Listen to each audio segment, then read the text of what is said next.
시한부 선고를 받고 마지막 여행으로 한국에 왔던 스위스 여성이 완전히 다른 인생을 살게 된 놀라운 이야기가 있습니다. 불치병 진단 때문에 약혼자와도 결별하고 1년 시한부 선고를 받은 스위스 제네바 출신 25살 패션 디자이너 엘리아나의 경험담을 들려드리겠습니다. 병든 몸으로 혼자 그 먼 곳에 가서 뭘 하려고 하느냐며 부모님은 끝까지 반대했습니다. 엘리는 죽기 전 마지막으로 결국 스위스 의료진들의 만류를 뿌리치고 홀로 한국행을 결심했습니다. 한국 땅을 밟은 엘리가 단 5일 만에 보여준 반응은 상상도 못했던 것이었습니다. 시간이 흐른 뒤에는 오히려 스위스 가족들이 먼저 깜짝 놀랄 소식에 눈물을 흘렸다고 하는데요. 불치병이라고 여겼던 스위스 의료진과 가족들의 마음을 완전히 바꿔놓은 것은 과연 무엇이었을까요? 이제 죽으러 한국에 왔다가 진정한 사랑과 새로운 인생을 찾게 된 엘리의 놀라운 경험담을 함께 만나보시죠. 잠깐, 여러분 그거 아시죠? 여러분의 구독, 좋아요, 알림 설정은 저에게 가장 큰 선물입니다. 클릭 한 번으로 제게 큰 힘을 주시길 바라요. 안녕하세요, 여러분. 제 이름은 엘리아나 밀러예요. 스위스 제네바에서 태어나 자란 평범하지는 않았네요. 어릴 때부터 발레를 했거든요. 7살 때부터 발레화를 신고 매일 연습실에서 살았습니다. 선생님들은 제게 천부적인 재능이 있다고 하셨고 부모님도 프리마 발레리나를 꿈꾸셨어요. 제네바 발레단에서도 관심을 보였을 정도였죠. 매일 새벽 5시에 일어나서 연습하고 학교 끝나면 또 연습하고 친구들이 놀 때도 저는 연습실에 있었어요. 힘들었지만 무대에서 춤출 때의 그 황홀감은 정말 말로 표현할 수 없었습니다. 관객들의 박수 소리, 조명 아래서 느끼는 그 순간들, 제 인생 전부였어요. 그런데 여러분, 인생이라는 게 정말 한순간에 바뀌는 거더라고요. 18살 때 연습 중에 무릎을 다쳤어요. 십자인대 파열이었습니다. 수술을 받았지만 의사는 냉정하게 말하더라고요. 예전만큼 춤을 출 수는 없을 것 같습니다. 10년 넘게 꿈꿔왔던 발레를 포기해야 했어요. 그때 정말 세상이 무너지는 줄 알았습니다. 한 달 동안 방에서 나오지도 않고 울기만 했어요. 부모님도 어떻게 위로해야 할지 몰라 하시더라고요. 그런데 어느 날 우연히 패션 매거진을 보게 됐는데 발레복을 입은 모델의 사진이 너무 아름다운 거예요. 아, 내가 춤출 순 없어도 이런 아름다움은 만들어낼 수 있지 않을까. 그런 생각이 들더라고요. 그래서 패션 디자인을 시작했습니다. 발레를 통해 익힌 몸의 움직임과 아름다움에 대한 감각이 디자인에도 큰 도움이 됐어요. 20살에 첫 개인전을 열었고 22살에는 파리 패션위크에 참가하기도 했습니다. 유럽 전역의 패션계에서 제 작품을 인정해 주시더라고요. 특히 한국 문화에서 영감을 많이 받았어요. 어릴 때부터 케이팝을 정말 좋아했거든요. 동방신기 오빠들부터 시작해서 소녀시대, 빅뱅, 슈퍼주니어, 그리고 방탄소년단까지. 제 방은 케이팝 포스터로 도배되어 있었습니다. 친구들은 엘리는 한국에서 태어났어야 했는데 라고 놀리곤 했어요. 한국 드라마도 미쳤다고 봤어요.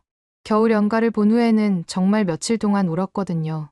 주몽, 대장금, 별에서 온 그대, 사랑의 불시착, 오징어 게임.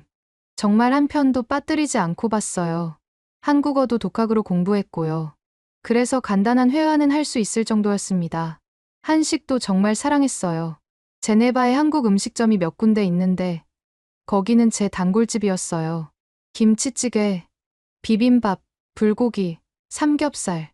한국 음식을 먹을 때마다 언젠가는 꼭 한국에 가봐야지 생각했거든요. 친구들은 엘리 너 정말 한국 사람 같다고 할 정도였어요. 그런데 그 행복한 일상이 갑자기 무너지기 시작했습니다. 작년 봄부터 이상한 증상들이 나타나기 시작했거든요. 처음엔 정말 사소한 것들이었습니다. 디자인 작업을 하다가 갑자기 뭘 하고 있는지 깜빡한다든지, 친구와 약속을 완전히 잊어버린다든지, 25살 나이에 치매 같은 증상이 나타나는 거예요. 요즘 스트레스가 많나 보다 하고 넘겼죠. 그런데 점점 심해지더라고요. 어느 날은 디자인 스케치를 하다가 연필을 든 채로 1시간 넘게 멍하니 있었어요. 정신을 차리니까 스케치북에는 이상한 선들만 그어져 있고 정말 무서웠습니다. 또 어떤 때는 길을 걷다가 갑자기 제가 어디에 있는지, 어디로 가고 있는지 전혀 기억이 안 나는 거예요. 더 충격적인 건 약혼자 다비드와의 일이었어요. 다비드는 제가 20살 때부터 만난 첫사랑이자 평생 함께할 사람이라고 생각했던 남자예요. 키도 크고 잘생겼고 은행에서 일하는 안정적인 직업을 가진 완벽한 남자였죠. 작년 여름에 프러포즈를 받고 정말 행복했어요. 그런데 어느 날 저녁 다비드와 레스토랑에서 식사를 하다가 갑자기 온몸이 경련을 일으키면서 쓰러진 거예요. 다비드가 얼마나 놀랐겠어요. 엘리, 엘리 하면서 저를 흔들던 그 모습이 지금도 생생해요. 즉시 구급차를 불러서 병원으로 갔는데 여기서부터 정말 악몽이 시작됐습니다. 스위스 의료 시스템의 현실을 말씀드릴게요. 응급실에 가도 바로 전문의를 만날 수 없어요. 먼저 가정의 진료를 받아야 하고 그 다음에 1차 병원 의뢰서를 받아야 하고 그래야 겨우 대학병원 전문의 예약이 가능합니다. 저는 신경과 전문의를 만나기까지 1달 반을 기다려야 했어요. 1달 반이요. 그 사이에도 증상은 계속됐어요. 기억장애는 더 심해졌고 발작도 일주일에 2~3번씩 일어났습니다. 다비드는 매번 저를 응급실로 데려갔지만 의사들은 전문의 진료를 받아보라는 말만 반복했어요. 그런데 정말 놀라운 건 비용이었어요. MRI 한 번 찍는데 3,000프랑이에요. 우리 돈으로 400만 원입니다. 입원비는 하루에 1,500프랑, 200만 원이고요. 혈액검사, 소변검사 같은 기본검사들도 각각 수백 프랑씩 나왔어요. 게다가 응급실도 예약을 해야 한다니까요. 진짜 응급 상황이 생기면 어떻게 하라는 건지 정말 이해할 수 없었습니다. 드디어 신경과 전문의를 만났는데 그 의사는 저를 5분도 안 보고 추가 검사가 필요하다며 또 다른 검사 예약을 잡아주더라고요. 뇌파 검사, 척수액 검사, 유전자 검사, 각각 몇 주씩 기다려야 했어요.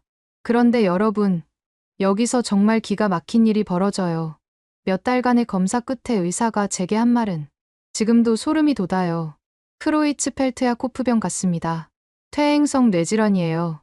치료법이 없고 아마 1년 정도 시간이 남았을 것 같습니다. 그 말을 들은 순간 정말 머리가 하얘졌어요.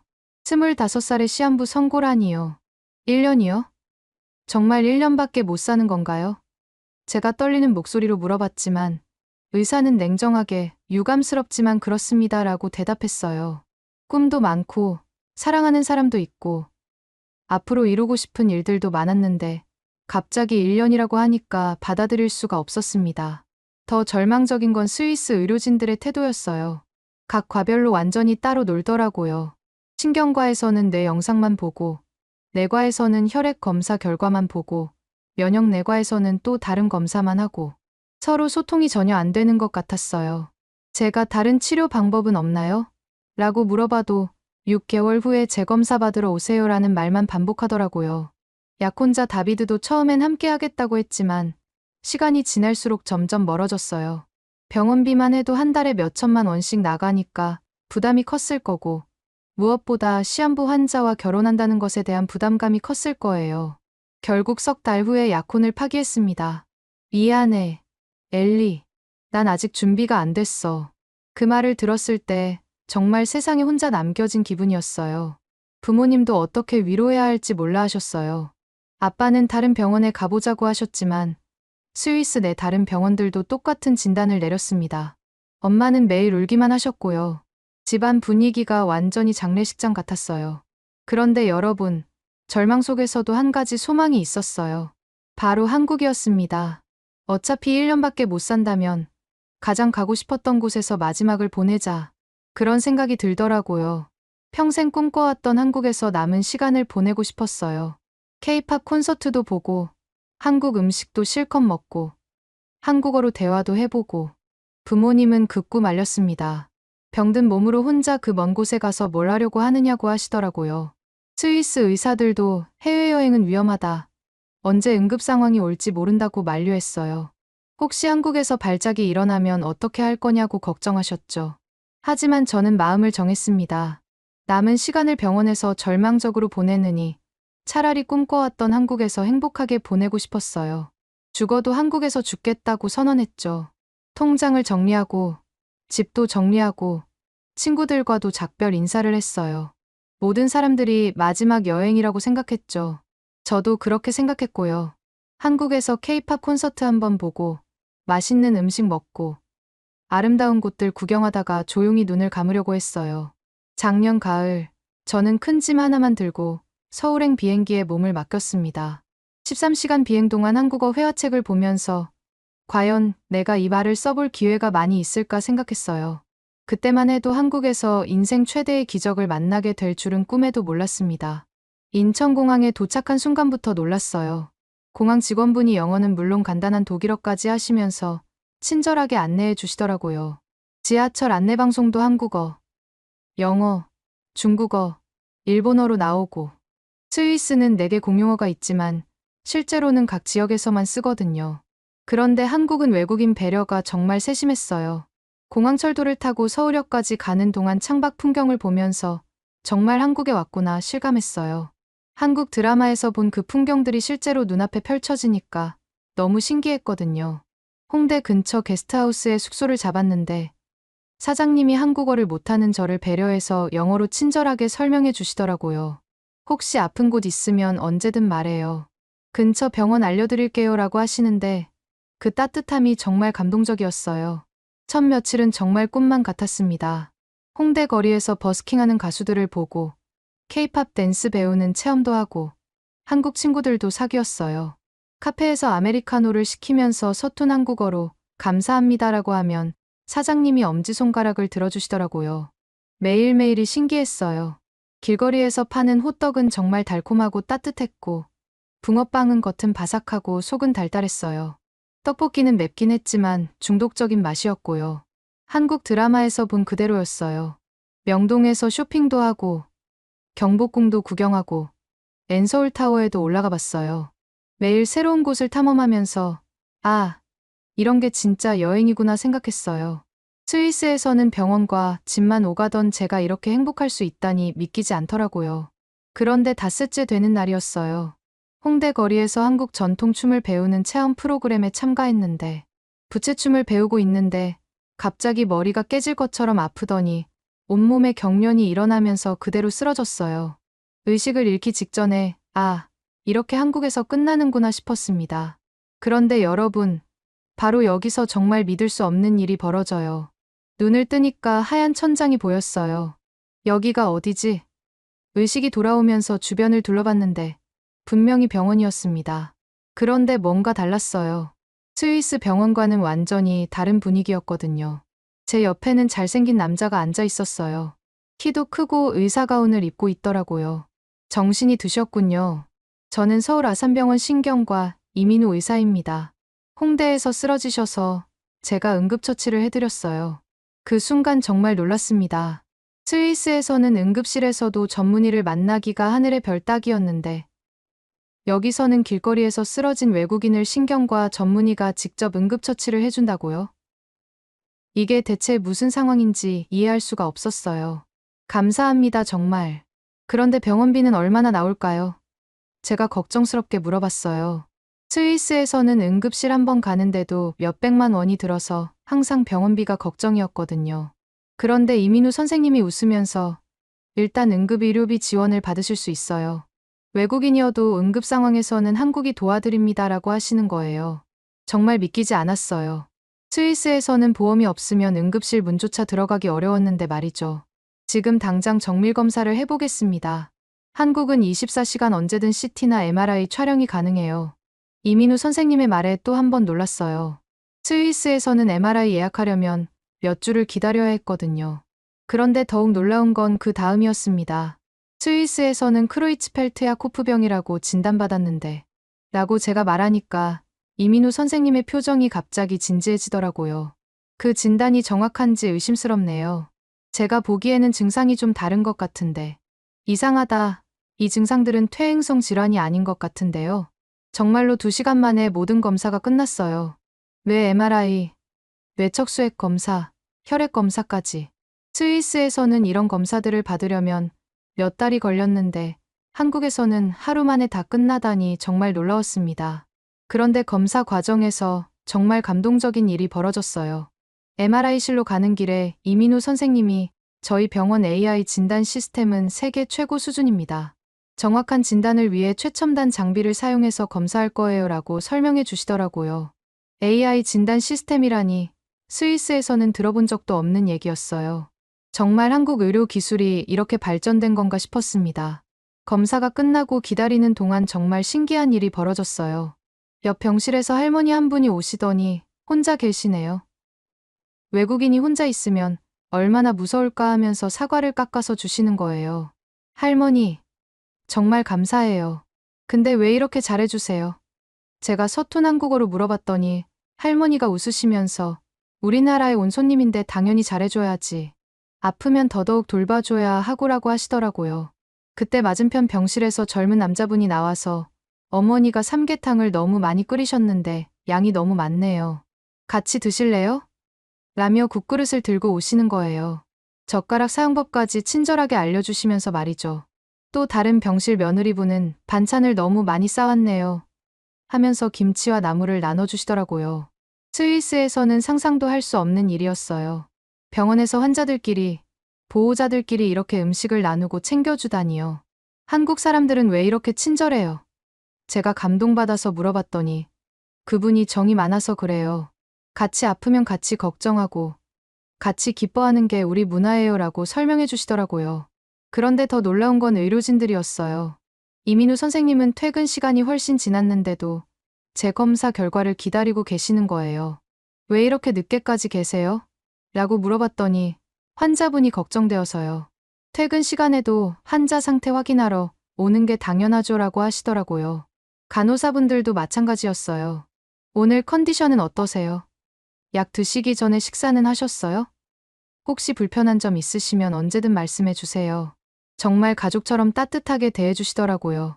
스위스에서는 의사 선생님들이 정확히 근무 시간만 일하시고 주치의가 휴가 가면 다른 의사를 만나기도 어려웠는데 한국은 언제든 연락 가능하다는 게 정말 놀라웠어요. 드디어 검사 결과가 나왔는데 민우 선생님이 상당히 흥분한 표정으로 오시더라고요. 엘리 씨, 정말 놀라운 결과가 나왔어요. 네. 무슨 결과요? 제 심장이 쿵쾅거리기 시작했어요. 이 진단 결과를 듣고 제 인생이 완전히 바뀌게 되는데요. 스위스에서 받은 진단이 완전히 잘못되었습니다. 이건 치료 가능한 자가면역 뇌염이에요. 민우 선생님의 확신에 찬 목소리가 들려왔어요. 그 말을 듣는 순간 정말 세상이 뒤바뀌는 것 같았어요. 시한부가 아니라고요. 치료할 수 있다고요. 이건 항엔 MDA 수용체 뇌염이라는 자가면역 질환입니다. 80% 완치율을 보이는 치료 가능한 질환이에요.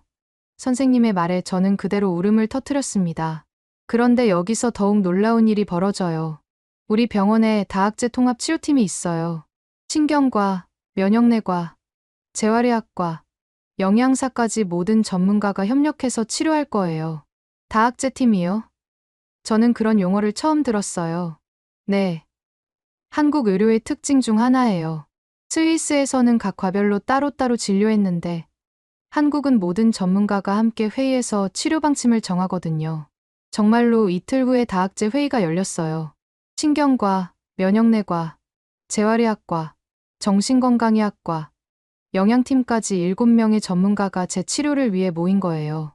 스위스에서는 상상도 할 수 없는 일이었죠. 같은 검사가 스위스의 10분의 1 가격으로 가능하다니. 제가 놀라서 중얼거렸더니 이 선생님이 국민건강보험이 있어서 외국인도 응급의료비 지원을 받을 수 있어요. 저희가 개발한 면역치료법이 유럽에서도 주목받고 있어서 한국은 의료 연구, 투자가 매우 활발해서 새로운 치료법이 빨리 나와요 라고 자랑스럽게 설명해 주시더라고요. 그날 밤 스위스에 있는 친구 마리아에게 화상통화를 걸었어요. 마리아, 나 치료받을 수 있어. 스위스에서 받은 진단이 틀렸대. 정말이야? 그런데 환자 가족들이 너를 챙겨주고 의료진들도 24시간 케어해준다고? 응. 정말 가족 같아. 음식도 나눠주고 의사 선생님들도 퇴근하고도 와서 확인해주고. 그런데 마리아의 반응이 좀 차갑더라고요. 개인적인 경계가 없네. 의료비는 얼마나 나와? 스위스의 10분의 1도 안 돼. 그런데 치료 수준은 오히려 더 높아. 마리아는 믿기 어렵다는 반응이었어요. 스위스가 의료 선진국이라고 생각했으니까요. 치료가 시작되고 나서 정말 놀라운 변화가 일어나기 시작했어요. 기억력이 돌아오기 시작하고 발작 횟수도 줄어들고 매일매일 좋아지는 제 모습을 보면서 정말 감사했습니다. 이민우 선생님도 의학적 호기심과 환자에 대한 애정이 남다르다는 걸 매일 느꼈어요. 수술 후에도 계속 환자를 챙기시고 새로운 치료법에 대해서도 계속 연구하시더라고요. 선생님은 왜 의사가 되셨어요? 어느 날 제가 물어봤더니 환자분들이 건강해져서 웃으시는 모습을 볼 때 가장 보람을 느껴요. 특히 엘리 씨처럼 오진으로 고생하셨던 분들이 정확한 진단을 받고 나아지시는 걸 보면 정말 뿌듯해요 라고 하시더라고요. 그때 제 마음이 조금씩 움직이기 시작했나 봐요. 단순히 의사와 환자 관계가 아니라 뭔가 특별한 감정이 생기기 시작했거든요. 치료 한 달째 정말 놀라운 소식을 들었어요. 스위스에 있는 전 약혼자 다비드가 연락을 했다는 거예요. 엘리가 정말 나았다고? 스위스에서 못 고친 병을 한국에서 고쳤다니. 우리가 놓친 게 뭘까? 라며 후회하는 반응이었어요. 부모님도 한국 의료 수준이 그렇게 높다고, 비용도 그렇게 저렴하다고, 라며 믿기 어려워하셨어요. 그런데 이제 새로운 고민이 생겼어요. 스위스로 돌아갈 것인가? 한국에서 계속 치료받을 것인가? 의학적으로는 한국에서 치료받는 게 훨씬 좋은 건 확실했어요. 하지만 제 마음은 이미 정해져 있었어요. 스위스로 돌아가지 않고 한국에서 치료받겠어요. 의학적 우수성뿐만 아니라 한국에서 경험한 따뜻한 인간관계가 저의 결심에 큰 영향을 미쳤거든요. 민우 선생님께 말씀드렸더니 정말 기뻐하시더라고요. 한국에서 새로운 시작을 하시는군요. 저도 끝까지 도와드리겠어요. 그날부터 제 진짜 한국 생활이 시작됐어요. 단순히 치료받는 환자가 아니라 한국에서 새로운 인생을 시작하는 사람으로서 말이죠. 그런데 이 결정이 제 인생을 얼마나 바꿔놓을지, 그리고 이 선생님과 저 사이에 어떤 특별한 일들이 벌어질지는 그때는 몰랐어요. 과연 앞으로 어떤 놀라운 변화들이 기다리고 있을까요? 치료가 시작된 지 2달이 지나면서 놀라운 변화가 일어나기 시작했습니다. 기억력이 점점 돌아오고 발작 횟수도 현저히 줄어들었어요. 매일 아침 일어날 때마다 정말 나아지고 있구나 실감할 수 있었거든요. 그런데 더 놀라운 건 민우 선생님의 세심한 배려였어요. 오늘은 컨디션이 어떠세요? 혹시 답답하거나 우울한 기분은 없으신가요? 매일 이런 질문들을 해주시면서 제 마음 상태까지 챙겨주시더라고요.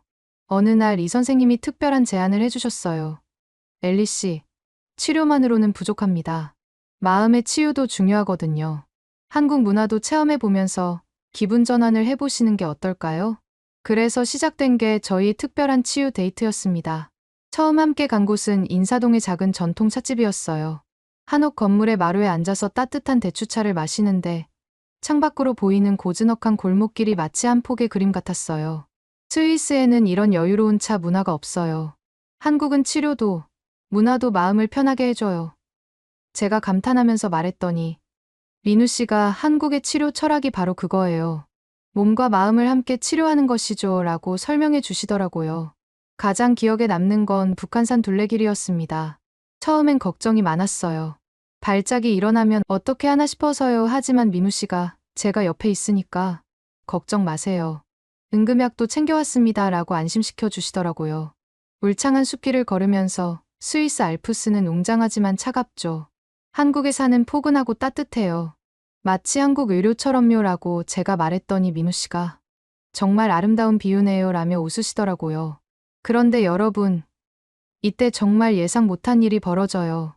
산길을 걷다가 갑자기 제가 어지러움을 느끼면서 비틀거렸거든요. 민우 씨가 재빨리 저를 붙잡아 주시는데 그때 저희 얼굴이 정말 가까워진 거예요. 나뭇잎 사이로 스며드는 햇살 아래에서 마주본 그분의 걱정 어린 눈빛. 그 순간 뭔가 특별한 감정이 오고 갔어요. 죄송해요. 아직 완전히 낫지 않았나 봐요. 제가 부끄러워하며 말했더니 천천히 나아가면 됩니다. 제가 끝까지 지켜드릴게요 라고 하시는데 그 말이 단순히 의학적인 의미가 아닌 것 같더라고요. 그런데 정말 운명적인 순간이 서울 성곽길에서 찾아왔습니다. 해질 무렵 성곽길을 걸으며 서울 시내가 내려다 보이는 곳에서 쉬고 있는데 도시의 불빛들이 하나둘 켜지기 시작하더라고요. 그 아름다운 풍경을 바라보면서 제가 먼저 용기를 내서 말했어요. 선생님, 제가 고백할 게 있어요. 한국에서 영원히 살고 싶어요. 당신과 이 따뜻한 의료 시스템과 함께요. 민우 씨는 깜짝 놀라시다가 제 진심 어린 눈빛을 보시더니 저도 사실 같은 마음이었습니다 라고 고백하시는 거예요. 그 순간 서울의 야경을 배경으로 저희는 서로를 바라보면서 뭔가 특별한 감정이 통하는 걸 느꼈어요. 치료 넉 달째 민우 씨가 한국 의료의 놀라운 이야기를 들려주셨습니다. 엘리 씨, 한국 의료진들이 세계학회에서 발표하는 논문이 엄청 많다는 거 아세요? 전 세계 의사들이 한국 치료법을 배우러 와요. K의료 한류라는 말이 있을 정도죠. 정말요? 그럼 제가 그 산 증인이네요 라고 제가 웃으면서 대답했더니 맞습니다. 엘리 씨 같은 케이스가 세계적으로 화제가 되면 더 많은 환자들을 도울 수 있을 거예요 라고 하시더라고요. 그런데 여기서 정말 놀라운 소식이 들려왔어요. 스위스에 있는 제 부모님과 친구들의 반응이 완전히 바뀐 거였어요. 처음에는 반대하셨던 부모님이 제 회복 소식을 듣고 한국 의료 수준이 그렇게 높다고, 비용도 그렇게 저렴하다고 라며 믿기 어려워하시더라고요. 아버지는 스위스에서 그렇게 많은 돈을 썼는데도 못 고친 병을 한국에서 고쳤다니. 우리가 뭘 놓쳤을까 라며 후회하시는 표정이었어요. 더 놀라운 건 전 약혼자 다비드의 반응이었습니다. 엘리가 정말 완치됐다고? 스위스에서 못 고친 병을 한국에서 고쳤다니. 우리가 놓친 게 뭘까? 라며 완전히 후회하는 모습을 보이더라고요. 심지어 다시 만날 수 있을까? 라는 연락까지 보내왔어요. 과연 다비드의 연락이 저희 사랑에 어떤 영향을 미쳤을까요? 하지만 저는 이미 마음이 정해져 있었어요. 다비드는 제가 아플 때 떠났지만 민우 씨는 제가 가장 힘들 때 곁에서 지켜주셨거든요. 친구들의 반응도 마찬가지였어요. 엘리 너 정말 괜찮아진 거야? 한국 의료가 그렇게 좋은 거야? 우리도 아프면 한국으로 가야겠다는 말까지 나올 정도였습니다. 치료 5달째 부모님이 직접 한국에 오셨어요. 딸이 정말 나았는지 직접 확인하고 싶다고 하시면서 말이죠. 부모님이 서울 아산병원을 둘러보신 후의 반응은 정말 놀라웠어요. 정말 놀랍습니다. 이렇게 체계적이고 효율적인 의료 시스템을 본 적이 없어요. 아버지가 감탄하시더라고요. 다학제 팀 회의실도 보시고 최첨단 장비들도 구경하시면서 스위스보다 훨씬 앞서 있네요 라고 인정하셨어요. 어머니는 병원에서 만난 다른 환자 가족들의 따뜻함에 더 놀라셨습니다. 스위스에서는 이런 인간적인 배려를 볼 수 없었는데 한국 사람들은 정말 가족처럼 대해주네요 라고 하시면서 눈물을 흘리셨어요. 민우 씨도 부모님께 정중하게 인사드리시면서 엘리 씨가 정말 용감한 분입니다. 포기하지 않고 한국까지 와서 치료받기로 결심하신 덕분에 완치가 가능했어요. 라고 설명해 드렸어요. 그리고 부모님께 한국 의료의 우수성에 대해서도 자세히 설명해 주셨습니다. 한국은 의료 연구 투자가 매우 활발해서 새로운 치료법이 빨리 나와요. 저희가 개발한 면역 치료법이 유럽에서도 주목받고 있을 정도입니다. 부모님은 정말 놀라셨어요. 스위스가 의료 선진국이라고 생각하셨는데 실제로는 한국이 더 앞서 있다는 걸 직접 확인하신 거죠. 그런데 여기서 정말 예상 못한 대반전이 일어나요. 치료 6달째 모든 검사 수치가 정상으로 돌아온 거예요. 뇌 MRI 촬영 결과도 완전히 깨끗해졌고 혈액 검사에서도 염증 수치가 모두 정상 범위로 떨어졌습니다. 축하드려요, 엘리 씨. 완전히 회복되셨습니다. 민우 씨가 기쁜 표정으로 말씀해 주셨을 때 정말 꿈만 같았어요. 하지만 완치 소식보다 더 큰 사건이 기다리고 있었어요. 제 이야기가 스위스 현지 언론에 보도되면서 유럽 전체에 화제가 된 거예요. 스위스에서 시한부 진단받은 여성, 한국에서 완치라는 제목으로 말이죠. 이 순간 전 세계 언론이 주목하기 시작했는데 한국의 의료 기술이 이 정도인 줄 몰랐다. 오진 방지를 위해 한국의 AI 진단 시스템을 도입해야겠다는 반응이 나왔어요. 그런데 정말 감동적이었던 건 병원 직원분들의 반응이었어요. 그동안 음식을 나눠줬던 보호자 할머니가 우리 딸 연락처야. 한국에 있는 동안 힘든 일 있으면 연락해라며 메모지를 건네시더라고요. 정말 감사했어요. 한국에서 가족을 만났고 세계 최고의 의료진도 만났어요 라고 제가 고백했더니 할머니가 우리 엘리가 건강해져서 정말 기뻐. 한국이 고향이나 다름없지라고 하시면서 눈물을 흘리시더라고요. 민우 씨도 제게 특별한 제안을 해주셨어요. 엘리 씨, 혹시 한국 의료 우수성을 알리는 일에 관심 있으세요? 엘리 씨 같은 케이스가 전 세계에 알려지면 더 많은 환자들이 도움을 받을 수 있을 겁니다. 정말 의미 있는 일이라고 생각했어요. 저처럼 오진으로 고생하는 환자들이 한국에서 정확한 진단과 치료를 받을 수 있다면 얼마나 좋을까요? 그래서 저는 결심했습니다. 한국에서 새로운 인생을 시작하면서 동시에 한국 의료의 우수성을 알리는 일에도 기여하겠다고 말이에요. 그리고 민우 씨와 특별한 관계도 더 발전시켜 나가고 싶었고요. 그런데 완치 이후에 정말 상상도 못할 놀라운 일들이 연속으로 벌어지기 시작했어요. 국제 언론의 관심, 의료 교류 협정, 그리고 저와 민우 씨 사이에 더욱 특별한 발전까지. 다음엔 더욱더 놀라운 이야기가 기다리고 있었습니다. 완치 후 첫 데이트는 정말 로맨틱했습니다. 민우 씨가 한강 설해섬 유채꽃밭으로 데려가 주셨거든요. 노란 유채꽃들이 가득 피어있는 들판을 바라보면서 제가 감회에 젖어 말했어요. 작년 이맘때는 병원 침대에 누워 있었는데 이제는 완전히 건강해졌어요. 한국 의료의 기적이죠. 그러자 민우 씨가 유채꽃 한 송이를 꺾어서 제 귀에 살짝 꽂아주시는 거예요. 정말 영화 같은 순간이었습니다. 그런데 완치 후에 더욱 놀라운 일들이 연속으로 벌어지기 시작했어요. 제 이야기가 국제학회에서 발표되면서 의료계의 주목을 받게 된 거예요. 유럽 의료진들이 한국의 치료법을 배우러 오기 시작했고, 실제로 스위스 한국 의료 교류 협정도 체결됐습니다. 그런데 정말 감동적이었던 건 퇴원하는 날이었어요. 그동안 음식을 나눠줬던 보호자 할머니가 우리 딸 연락처야. 한국에 있는 동안 힘든 일 있으면 연락해라며 메모지를 건네시더라고요. 정말 감사했어요. 한국에서 가족을 만났고 세계 최고의 의료진도 만났습니다 라고 제가 고백했더니 할머니가 우리 엘리가 건강해져서 정말 기뻐. 한국이 고향이나 다름없지라고 하시면서 눈물을 흘리시더라고요. 병원 직원분들도 모두 나와서 배웅해 주셨어요. 간호사분들은 엘리 씨 덕분에 우리도 많이 배웠어요.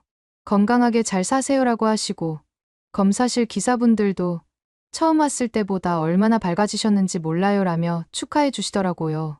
여러분도 포기하고 싶었던 순간이 있었나요? 저처럼 절망적인 상황에서도 기적은 일어날 수 있어요. 완치 몇 달 후 정말 상상도 못한 일이 벌어졌습니다. 민우 씨가 저를 홍대 거리로 데려가신 거예요. 바로 제가 처음 쓰러졌던 그 자리였어요. 엘리 씨, 이 자리 기억하시죠? 민우 씨가 이 말을 하면서 갑자기 무릎을 꿇으시는 거예요. 주변에 사람들이 모여들기 시작했는데 선생님은 전혀 개의치 않으시더라고요. 그리고 반지 상자를 꺼내시면서 이렇게 말씀하셨습니다. 당신이 쓰러진 이 자리에서 저도 당신에게 쓰러졌습니다. 한국 의료가 당신의 생명을 구했다면 당신은 저의 인생을 구했어요. 이번엔 제가 무릎을 꿇겠습니다. 그 순간 정말 눈물이 왈칵 쏟아졌어요. 죽으러 왔던 이 거리에서 이렇게 아름다운 프로포즈를 받게 될 줄은 꿈에도 몰랐거든요. 주변 사람들도 박수를 치면서 축하해 주시더라고요. 저희 결혼 소식은 스위스 오진 환자, 한국에서 완치 후 한국 의사와 결혼이라는 제목으로 외신 기자들이 인터뷰 요청을 해왔고 다큐멘터리 제작진도 찾아왔습니다. 이 이야기가 누군가에게는 희망이 되길 바라며 저는 국제적 의료 오진 방지 캠페인의 홍보대사가 됐어요. 정확한 진단의 중요성과 한국 의료의 우수성을 전 세계에 알리는 일이었거든요. 결혼식도 정말 특별했습니다. 한국 전통 혼례와 서양식 웨딩을 모두 치렀는데 스위스에서 온 가족 친지들이 한복을 입고 패백을 드리는 모습을 보면서 정말 감동받았다고 하셨어요. 병원 직원분들도 모두 참석해 주셨고 그 할머니도 오셔서 우리 엘리 시집 잘 갔네 하시면서 기뻐하셨어요. 결혼 후에 저는 한국 영주권을 취득하고 새로운 인생을 시작했습니다. 서울에서 한국 스위스 문화 융합 패션 브랜드를 런칭했는데 한국에서 받은 사랑과 치유의 경험을 디자인에 담았더니 큰 성공을 거둘 수 있었어요. 한복의 우아한 선과 스위스 알프스의 세련된 감성을 결합한 디자인이 화제가 됐고 치유의 패션이라는 컨셉으로 많은 사랑을 받았습니다. 매출의 일부는 의료 소외계층을 위해 기부하기로 했어요. 동시에 한국 의료 우수성 알리기 캠페인의 글로벌 홍보대사로도 활동했어요. 제 이야기를 들은 많은 외국 환자들이 한국을 찾기 시작했고 실제로 정확한 진단과 치료를 받을 수 있었습니다. 한국을 찾는 외국인 의료 관광객들의 증가에도 기여할 수 있었어요. 혹시 지금도 어딘가에서 정확한 진단을 찾고 계신 분이 있다면 절대 포기하지 마세요. 결혼 1년 후에는 더욱 의미 있는 프로젝트를 시작했습니다. 민우 씨와 함께 엘리케어 센터라는 외국인 전용 의료 상담소를 열었어요. 언어 장벽 때문에 제대로 된 진료를 받기 어려운 외국인들을 위한 공간이었거든요. 센터에서는 무료 의료 상담뿐만 아니라 한국 의료 시스템 안내, 통역 서비스, 심지어 치료, 중정서적 지원까지 제공했어요. 저처럼 혼자 아픈 외국인들이 따뜻한 돌봄을 받을 수 있도록 하는 게 목표였습니다. 결혼 2년 후에는 더욱 큰 꿈을 실현했어요. 저희는 국제의료오진방지재단과 한국의료우수성연구재단을 설립했습니다. 엘리처럼 오진으로 고통받는 환자들을 위한 글로벌 진단 네트워크 구축과 한국식 다학제 치료, 모델의 세계 전파라는 두 가지 목표로 더 많은 생명을 구하는 일에 헌신하기로 했거든요. 재단에서는 인공지능 기반 오진 방지 시스템을 개발하고 각국 의료진들의 교류 프로그램도 운영했어요. 스위스를 포함한 유럽 여러 나라에서 한국의 의료 시스템을 도입하기 시작했습니다. 그리고 3년 후 정말 기적 같은 소식이 또 하나 찾아왔어요. 제가 임신한 거예요. 한국에서 건강한 아이를 낳을 수 있게 된 거죠. 임신 소식을 들었을 때 민우 씨가 얼마나 기뻐하셨는지 몰라요. 우리 아이도 한국에서 태어났어. 한국의 따뜻함을 받으며 자라겠구나 하시면서 눈물을 흘리시더라고요. 임신 중에도 서울 아산병원에서 최고의 산부인과 진료를 받을 수 있었습니다. 한국의 산모 케어 시스템도 정말 놀라웠어요. 임신부 교실, 태교 프로그램, 산후조리원까지. 스위스와는 비교할 수 없을 정도로 세심하고 따뜻했거든요. 병원에서 만난 다른 임신부들도 저를 따뜻하게 대해주셨어요. 외국인이라 힘들 텐데 뭐 필요한 거 있으면 언제든 말해요 라며 챙겨주시고 한국 전통 태교법도 알려주시더라고요. 지금 이 순간에도 기적을 기다리는 분들이 계실 텐데요. 출산 예정일이 가까워지면서 매일 아침 서울 아산병원을 바라보며 이런 생각이 듭니다. 한국에 죽으러 왔다가 진정한 삶과 사랑, 그리고 진실을 찾았구나. 세계 최고의 의료진과 가족보다 더 따뜻한 사람들의 정을 알게 됐고, 이제 우리 아이도 이 놀라운 나라에서 태어나 한국의 사랑과 의료의 혜택을 받으며 자라겠구나. 민우 씨와 함께 아이 방을 꾸미면서 정말 행복했어요. 한국 전통 모빌과 스위스 오르고를 함께 달아놓고 우리 아이는 두 나라의 사랑을 모두 받고 자라겠구나 생각하니까 가슴이 벅차올랐습니다. 아이 이름도 정했어요. 한국 이름으로는 사랑이고 스위스 이름으로는 아모레예요. 두 나라를 연결해준 사랑의 의미를 담았거든요. 여러분, 정말 믿기 어려운 이야기이지만 모두 사실이에요. 스위스에서 시한부 선고를 받고 마지막 여행이라고 생각하며 한국에 왔던 제가 이렇게 행복한 가정을 꾸리고 새로운 인생을 살게 될 줄 누가 알았겠어요. 한국의 의료진분들, 병원에서 만난 따뜻한 사람들, 그리고 무엇보다 저를 끝까지 포기하지 않고 사랑해준 민우 씨 덕분에 지금의 제가 있습니다. 지금도 전 세계 곳곳에서 저처럼 오진으로 고통받는 환자들이 있을 거예요. 그분들에게 꼭 말씀드리고 싶습니다. 포기하지 마세요. 정확한 진단과 따뜻한 치료를 받을 수 있는 곳이 분명히 있어요. 저에게는 그곳이 바로 한국이었습니다. 오늘의 이야기는 여기까지입니다. 마음에 드셨다면 구독과 좋아요 잊지 말고 한 번씩 눌러주세요. 소중한 시간 함께 해주셔서 진심으로 감사드리고 앞으로도 더 깊은 이야기로 여러분을 찾아뵐게요.